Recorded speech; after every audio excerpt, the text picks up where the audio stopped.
Welcome to cash bed YouTube channel guys. ఈరోజు నేను superb ఇన్ఫర్మేషన్తో మీ ముందుకు వచ్చేసాను. అదేంటో కాదు, 3 basic things of trading. First one demat account, next trading account, next money. ఈ 3 థింగ్స్ గురించి మనం ఇప్పుడు డీటెయిల్గా మాట్లాడదాం. ఇంకా లేట్ చేయకుండా let us start our video.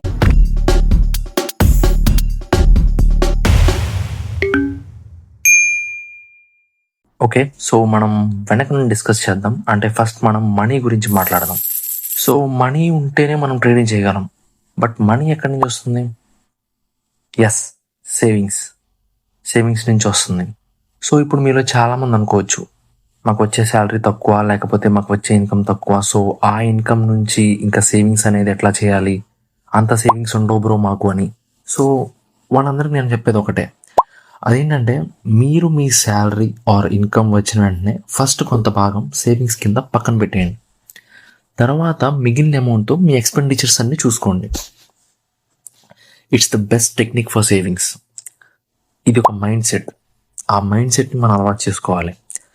మీ అందరికి గుర్తుండే ఉంటుంది, చిన్నప్పుడు మనకి స్కూల్లో ఒక బేసిక్ ఫార్ములా ఒకటి నేర్పించేవారు, income minus expenditure is equal to savings or profit అని. అవునా? ఇప్పుడు నేను ఆ ఫార్ములాని కొంచెం రివర్స్ చేసి చెప్తాను అనమాట.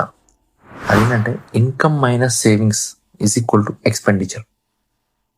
సో ఇప్పుడు ఈ రివర్స్ చేసిన ఫార్ములా నుంచి మనం ఇన్స్పిరేషన్ తీసుకొని సేవింగ్స్ అనేవి చేయాలి. సో మీరు ఇప్పుడు మీకు ఇది రూల్ తెలిసే ఉంటుంది, 50-30-20 రూల్. మీరు గూగుల్లో కొట్టిన వస్తుంది. సో 50-30-20 అంటే ఏంటంటే, మీకు వచ్చిన శాలరీ ఆర్ ఇన్కమ్ నుంచి ఫస్ట్ వెంటనే 20% సేవింగ్స్ కింద పక్కన పెట్టేయాలి. నెక్స్ట్ 50%తో మీ బేసిక్ నీడ్స్ కోసం యూజ్ చేయాలి, అంటే ఫుడ్, క్లోత్, షెల్టర్ ఎక్సెట్రా ఇలాంటివి. మిగిలిన 30%తో మీ మిగిలిన అవసరాలు యూజ్ చేసుకోవాలి. ఓకే, సో ఇప్పుడు ఈ కాన్సెప్ట్స్ అన్నీ నేను మీకు చెప్పా కదా, ఇవన్నీ ద్వారా మీకు ఏం అర్థం అవ్వాలంటే, ఫస్ట్ ఇన్కమ్ ఎప్పుడైతే మన చేతికి వచ్చిందో ఫస్ట్ మనం చేయాల్సిన పని అంటే సేవింగ్స్ కింద పక్కన పెట్టాలి. అంతేగాని మన ఎక్స్పెన్స్ ఏమున్నాయి, దేనికి ఖర్చు పెట్టాలి, దేనికి ఏమున్నాయి అని చూసుకోకూడదు.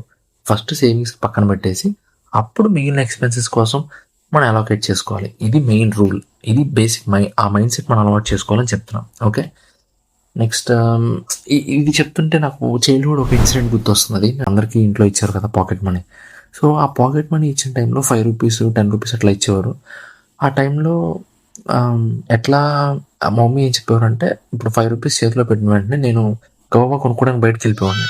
సో అప్పుడు మా మమ్మీ ఆపి ఏం చెప్పేవారంటే, నీకు ఇప్పుడు 5 రూపీస్ ఇచ్చా కదా, నువ్వు మొత్తం ఖర్చు పెట్టద్దు, ఫస్ట్ 1 రూపీ తీసి పక్కన పెట్టు. ఓకే, పక్కన పెట్టి మిగిలిన అంతా ఏదైనా కొనుక్కో అని చెప్పేవారు అనమాట. సో అట్లా అప్పుడు నాకు తెలియలేదు దాని గురించి. సో తర్వాత తెలిసింది అనమాట, ఆ సేవింగ్స్ అనే మైండ్ సెట్ ఎట్లా డెవలప్ చేసుకోవాలి మనం. ఓకే, సో ఈ రోజుల్లో యూత్ ఎలా ఉందంటే, ఫస్ట్ శాలరీ వచ్చిన వెంటనే మొత్తం అన్ని ఎక్స్పెన్సెస్ అవసరాలకి అన్నీ పోగా లాస్ట్కి ఏదైనా మిగిలితే అప్పుడు సేవింగ్స్ చేద్దాంలే అన్న థాట్లో ఉన్నారు. సో మిగిలితే సేవింగ్స్ చేయడం కాదు, సేవింగ్స్ చేశాక మిగిలినంతా ఖర్చు పెట్టుకోవాలి. సో ఆ మైండ్ సెట్ని అలవాటు చేసుకోవాలని చెప్తున్నా, అంతే. Savings is nothing but mind set. Savings అంటే ఏం లేదంటే ఒక మైండ్ సెట్, అంతే అది. సో ఆ మైండ్ సెట్ మనం అలవాటు చేసుకుంటే ఆటోమేటిక్గా సేవింగ్స్ వస్తాయి. సింపుల్, అంతే. సో నెక్స్ట్ మనం డిమాట్ అకౌంట్ మాట్లాడదాం. డిమాట్ అకౌంట్ అంటే అదొక లాకర్ లాంటిది. అంటే మనం షేర్స్ కొంటాం, కొన్న తర్వాత ఆ షేర్స్ని స్టోర్ చేసుకునే ప్లేస్ అనమాట డిమాట్ అకౌంట్ అంటే. ఇప్పుడు ఇంకా క్లియర్గా చెప్పాలంటే, ఇప్పుడు ఒక బ్యాంక్ అకౌంట్ ఉంది కదా, ఆ బ్యాంక్ అకౌంట్లో మనం మనీ ఎలా దాచుకుంటామో అలా డిమాట్ అకౌంట్లో మనం షేర్స్ దాచుకుంటాం. ఓకే, ఇంకా క్లియర్గా చెప్పాలంటే, ఇప్పుడు మీ ఇంట్లో గోల్డ్ ఉంది, తీసుకెళ్ళి బ్యాంక్ లాకర్లో పెడతారు కదా, ఆ లాకర్నే డిమాట్ అకౌంట్ అనుకోవచ్చు, ఆ గోల్డ్ని షేర్స్ అనుకోవచ్చు. ఓకే, ఇంకా క్లియర్గా చెప్పాలంటే, మీ బట్టలన్నీ తీసుకెళ్ళి మీ కబోర్డ్లో పెడతారు కదా, ఆ కబోర్డ్ని డిమాట్ అకౌంట్ అనుకోవచ్చు, ఆ బట్టలు మీ షేర్స్ అన్నమాట. ఓకే, సో ఇట్లా మీకు క్లారిటీ వచ్చింది కదా ఇప్పుడు డిమాట్ అకౌంట్ అంటే ఏంటో. ఓకే, నెక్స్ట్ ట్రేడింగ్ అకౌంట్ మాట్లాడదాం. ఓకే, ట్రేడింగ్ అకౌంట్ గురించి చెప్పాలంటే, ఇప్పుడు మీరు డిమాట్ అకౌంట్ ఉంది, ఓపెన్ చేశారు. నెక్స్ట్ ఏం చేయాలి? ఇప్పుడు షేర్స్ కొనాలి. షేర్స్ కొని డిమాట్ అకౌంట్లో స్టోర్ చేసుకోవాలి. ఓకే, షేర్స్ కొనాలన్నా, లేకపోతే ఆల్రెడీ కొని డిమాట్ అకౌంట్లో ఉన్న షేర్స్ అమ్మాలన్నా మనకి ట్రేడింగ్ అకౌంట్ కావాలి. డిమాట్ అకౌంట్ పనిచేయదు. డిమాట్ అకౌంట్ అంటే జస్ట్ లాకర్ లాంటిది, దాచుకోవడం వరకే తప్ప ట్రేడింగ్కి పనికిరాదు. సో ట్రేడింగ్ చేయడం కోసం సపరేట్గా ఇంకో అకౌంట్ ఉంటుంది, అదే ట్రేడింగ్ అకౌంట్. ఆ ట్రేడింగ్ అకౌంట్ ద్వారా మనం కొనడం అమ్మడం అన్నీ జరుపుతాం అనమాట. ఓకే, సింపుల్, అర్థమైంది కదా. సో ఇప్పుడు మీకు మొత్తం క్లియర్ పిక్చర్ ఇవ్వడానికి ట్రై చేస్తాను ఒకసారి.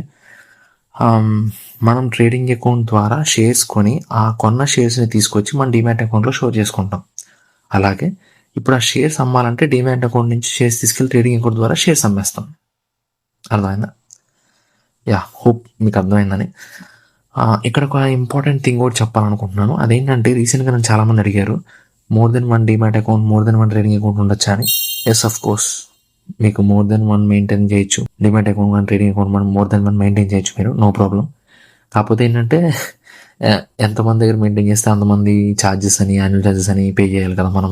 ఓకే, సో మనకి ఎక్స్పెన్స్ పెరిగింది అంతే. సో తక్కువ మెయింటైన్ చేయండి, ఎక్కువ వద్దు. అన్ని చోట్ల కనబడిన చోట్ల demat account, trading account open చేయొద్దు. ఓకే, సో అదొకటి. Next, better to maintain your trading account and demat account with same broker.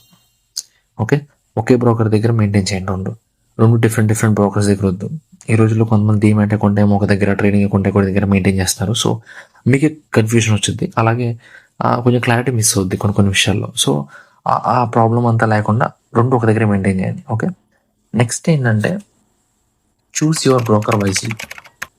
Okay, మీరు ఎవరి దగ్గర అకౌంట్ ఓపెన్ చేయాలనుకుంటున్నారు, నేమ్స్ చెప్పను, బట్ ఎవరి దగ్గర మెయింటైన్ చేయాలనుకుంటున్నారు, అకౌంట్ ఓపెన్ చేయాలనుకుంటున్నారు చూసుకొని జాగ్రత్తగా ఓపెన్ చేసుకోండి. ఓకే, సో దీని గురించి how to choose your broker wisely అనే దాని మీద నెక్స్ట్ ఒక వీడియో చేయబోతున్నాను. ఆ వీడియో నేను కొంచెం డీటెయిల్గా చెప్తాను. ఓకే, సో ఈ వీడియో మీకు ఇన్ఫర్మేటివ్గా అనిపించింది అనుకుంటున్నాను. అనిపిస్తే కనుక please like, share, subscribe. Cash back. Thank you.